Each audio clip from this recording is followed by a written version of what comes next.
Apa kabar pemirsa? Berjumpa lagi dalam Warta Parlemen, informasi aktual seputar parlemen bersama saya Vera Indriani.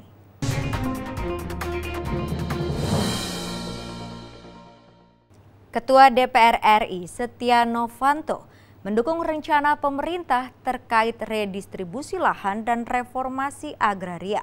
Program ini diyakini dapat mengurangi angka kemiskinan dan menghapus kesenjangan sosial masyarakat. Bertempat di Gedung Pustaka Loka Nusantara DPR RI Jakarta, Ketua DPR RI Setia Novanto memimpin rapat konsultasi pimpinan DPR RI, pimpinan-pimpinan fraksi dan pimpinan-pimpinan komisi dengan sejumlah menteri kabinet kerja. Dalam konferensi pers usai rapat konsultasi, Ketua DPR RI menyampaikan apresiasi atas program redistribusi lahan dan reformasi agraria yang diharapkan bisa mengatasi masalah ketimpangan struktur agraria, membangun pedesaan dan meningkatkan kesejahteraan masyarakat. Meski begitu, Ketua DPR mengingatkan pemerintah melalui menteri terkait untuk mematuhi peraturan perundang-undangan yang ada untuk mencegah terjadinya penyimpangan yang dapat menimbulkan permasalahan di kemudian hari. Secara khusus DPR RI meminta pemerintah agar berhati-hati dengan dasar hukum atau regulasi redistribusi aset agar tidak terjadi penyimpangan di masa yang akan datang. DPR RI mendorong pemerintah untuk meningkatkan koordinasi antar kementerian dan lembaga serta melakukan sosialisasi program tersebut agar dipahami dan mendapat dukungan dari masyarakat sehingga program tersebut dapat berjalan dengan baik dan sukses. Ketua DPR RI Setia Novanto menambahkan, untuk memastikan program redistribusi lahan dan reformasi agraria berjalan lancar dan tepat sasaran, DPR RI akan membentuk tim pengawas dan tim ini akan dipimpin langsung oleh pimpinan DPR RI beranggotakan perwakilan dari semua fraksi di DPR RI. Untuk mengawasi pelaksanaan program tersebut, DPR RI akan membentuk tim pengawas DPR RI tentang program redistribusi aset dan reforma agraria untuk menjamin agar program tersebut dapat diimplementasikan tepat waktu, tepat sasaran, dan tepat guna.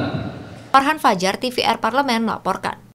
Komisi 2 DPR RI menyayangkan hasil panitia seleksi atau pansel komisioner KPU dan Bawaslu yang tidak meloloskan satupun komisioner Bawaslu RI. Sementara seluruh komisioner KPU RI diloloskan.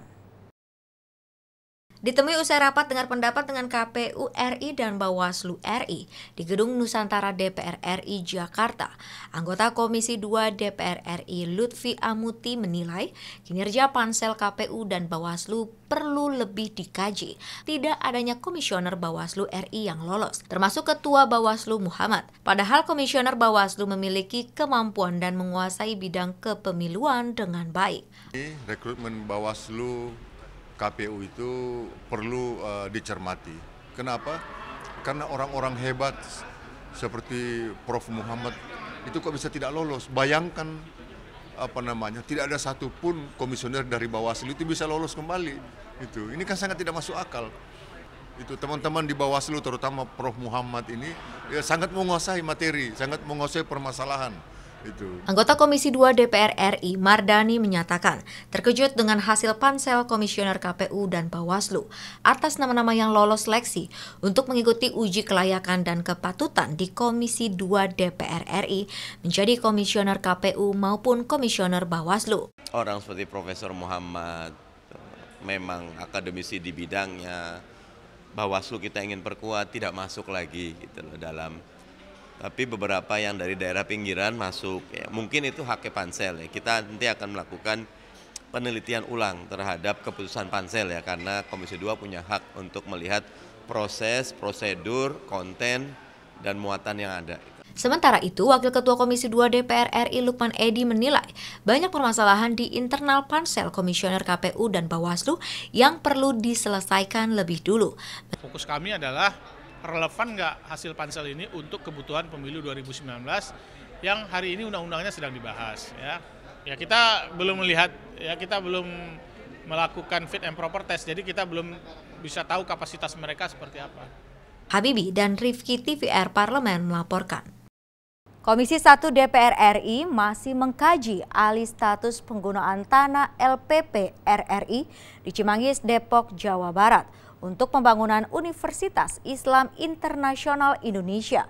Komisi 1 DPR menekankan pemanfaatan lahan tersebut harus dilakukan dengan kesepahaman bersama demi pengembangan dan kemajuan bangsa. Anggota Komisi 1 DPR RI Nurdin Tampu Bolon yang ditemui usai rapat dengar pendapat dengan Dewan Pengawas dan Dirut LPP RRI, Dirjen Kekayaan Negara Kementerian Keuangan, serta Sekjen Kementerian Agama Republik Indonesia di Gedung Nusantara II DPR RI Jakarta mengatakan, alih fungsi lahan LPP RRI menjadi Universitas Islam Internasional Indonesia masih menjadi pertimbangan dan pembahasan di Komisi 1 DPR. Lembaga RRI menyatakan bahwa mereka masih membutuhkan lahan dalam pengembangan RRI. Kemudian dari Komisi 1 melihat mana lebih penting kepentingannya terhadap kehidupan berbangsa dan bernegara. Tapi pada prinsipnya Komisi 1 tidak ada masalah, tetapi masalah luasan mungkin perlu dipertimbangkan karena harus digunakan oleh RRI untuk masa pengembangan RRI ke depan. Nah, hal ini yang sedang dibahas ya. Tidak jauh berbeda, anggota Komisi 1 DPR RI Marinus Gea berpendapat, dari kronologis yang sudah disampaikan berbagai pihak terkait alih fungsi lahan LPP RRI di Cimanggis tersebut, Komisi 1 DPR menekankan nilai manfaat dari kedua instansi.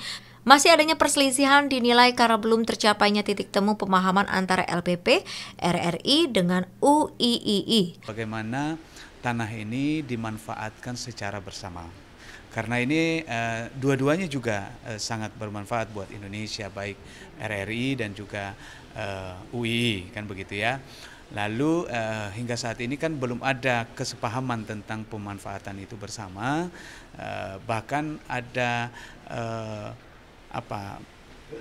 perselisihan pemahaman mengenai jumlah penggunaan lahan, dan ini saya lihat belum ada titik temu ya di antara LPP RRI dan UII.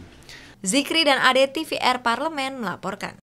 Ya pemirsa, demikian Warta Parlemen kali ini. Sampai jumpa pada Warta Parlemen berikutnya. Terima kasih atas perhatian Anda. Wassalam.